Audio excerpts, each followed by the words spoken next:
Aujourd'hui, on découvre une nouvelle méthode créative pour fabriquer nos propres bijoux, des bijoux de type métallique. Nous allons nous inspirer des sculptures à l'étain, cette forme d'art directement créée avec le poste à souder. Et qui d'ailleurs est très populaire sur internet, notamment pour décorer nos objets du quotidien. Et sans surprise, les bijoux créés dans cette vidéo finiront dans mes cheveux. Et si vraiment c'est réussi, certains d'entre eux iront également sous le sapin. J'ai oublié une précision plutôt importante. Dans cette vidéo, on ne va pas utiliser ni de poste à souder, ni d'étain. En fait, c'est pour vous montrer une approche différente pour arriver au même résultat. En fait, on va faire de faux bijoux métallisés. Cette merveilleuse idée ne vient pas de là-haut, mais de cette vidéo Instagram.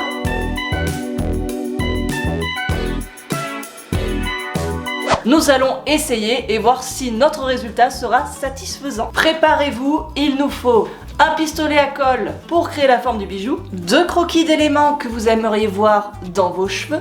Pour ma part, il s'agira de papillons de nuit, bien crado, bien trash, de fil de fer pour créer l'accroche. J'en profite pour vous montrer mes somptueux nouveaux ongles. Et une peinture en spray à votre goût de type métallisé. La première chose à faire est donc de croquer sur un calepin l'élément que tu souhaites avoir dans tes cheveux.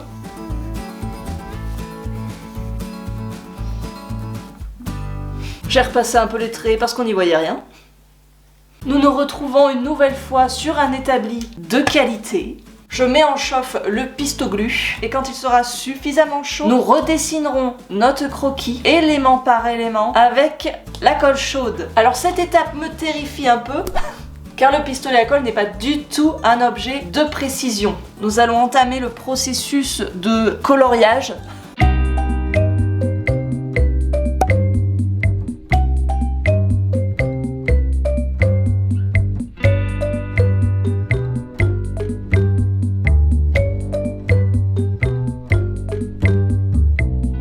Alors comme je m'y attendais, c'est très difficile et je ne sais pas si dessiner sur mon papier est une bonne idée. Il va falloir attendre de finir le design pour le savoir. Alors, j'ai oublié de faire élément par élément. Je comptais faire un côté puis l'autre. Donc je vais venir plier pour donner la bonne forme à mon papillon. Le papillon est refroidi. Nous sommes sur la première tentative de décollage. Est-ce que c'était une merveilleuse idée ?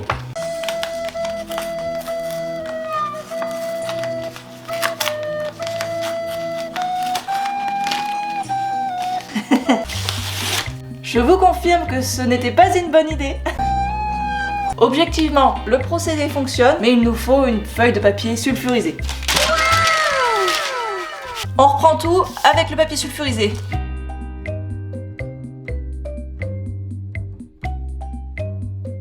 J'ai la forme de mon papillon, j'installe un nouveau tube de colle. Cette fois-ci, j'essaye de prendre mon temps et de faire bien qu'un seul côté, ou du moins que la partie droite et gauche ne se touchent pas pour pouvoir ensuite les associer entre elles.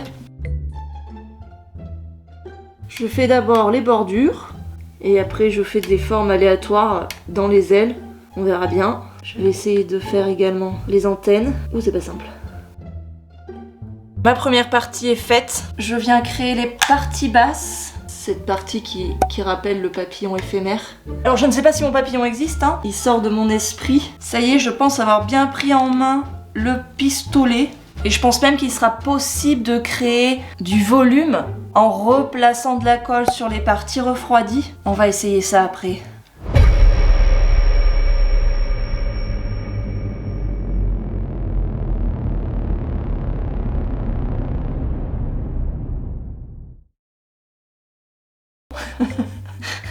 On repart pour une deuxième fournée.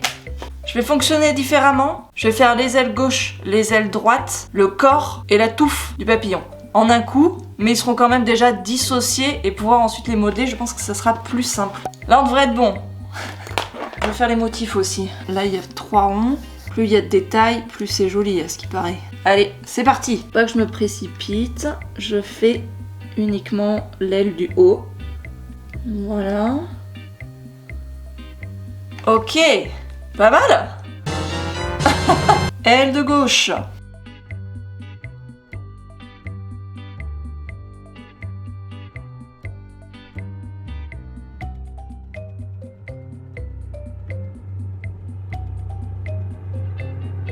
Décollage. Toutes les parties se sont décollées correctement et je pense qu'il y a moyen de faire quelque chose de cool avec celui-là. Je triche un peu avec mes ciseaux mais vous m'en voudrez pas hein. Les parties moches, ça dégage. On va coller les antennes ainsi que la touffe sur le corps du papillon. Et là je vais essayer de les mettre comme ça, un peu en l'air. Ça rend bien.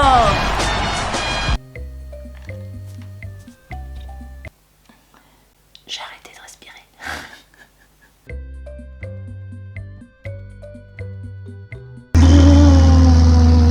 Bon, c'est pas flagrant, mais ça fonctionne. Ah, c'est trop chouette.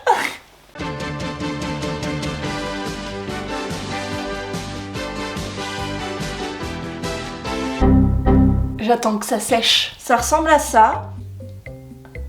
Honnêtement, je pense que ça peut marcher.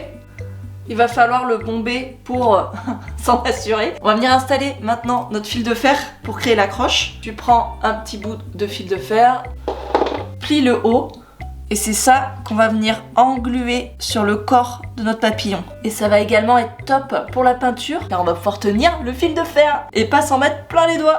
C'est bon, c'est sec. On va pouvoir aller le peindre. D'ailleurs, ne jugez pas trop fort mon état extérieur. Les vents violents de la semaine dernière ont détruit ma voile d'ombrage. Ben, ça nous laisse un petit goût d'Halloween, je dirais. Voilà.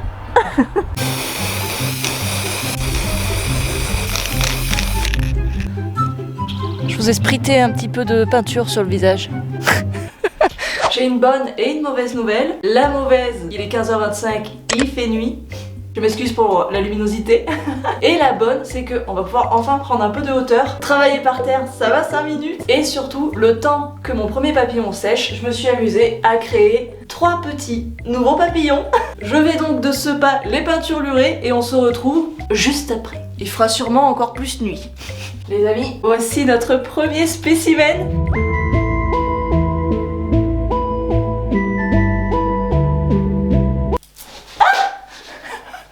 Qu'en pensez-vous? Moi je trouve le résultat très satisfaisant, mais il faut avouer que la prise en main trahit un peu le côté faux métal. Alors que visuellement, à travers l'écran, j'ai l'impression que ça fonctionne pas mal. J'ai décidé en début de vidéo que ce serait des bijoux pour les cheveux. Donc il n'y a plus qu'à se coiffer et les piquer. Et on verra bien. Je pars sur un chignon fourre-tout, un petit peu bordélique. Si c'est pas parfait, c'est pas bien grave. De toute façon, c'est toujours quand on s'en fout qu'on fait nos plus beaux chignons. Rien de plus simple, il vous suffit de planter la tige dans la partie que vous souhaitez décorer. J'ai l'impression d'avoir une hirondelle morte dans les cheveux. Ça le fait ou pas? Il est peut-être un peu gros. Il y a un angle qui marche bien là, celui-là. Comme ça c'est pas mal. Alors ça fonctionne ou pas? Après je sais pas si j'irai jusqu'à en offrir à des gens pour Noël, ou du moins passer de fournée. Il faudra un petit peu plus se performer. Mais il y a moyen de faire des trucs de fou avec cette technique. Voici les petits spécimens. Ma foi, c'est pas mal. Je trouve qu'ils ont de la gueule, mais ils sont pas secs. Donc, on attend. Pour tuer le temps, j'ai réalisé des 13 bubules. Comme ça, on pourra planter directement nos petits spécimens dedans et voir ce que ça donne.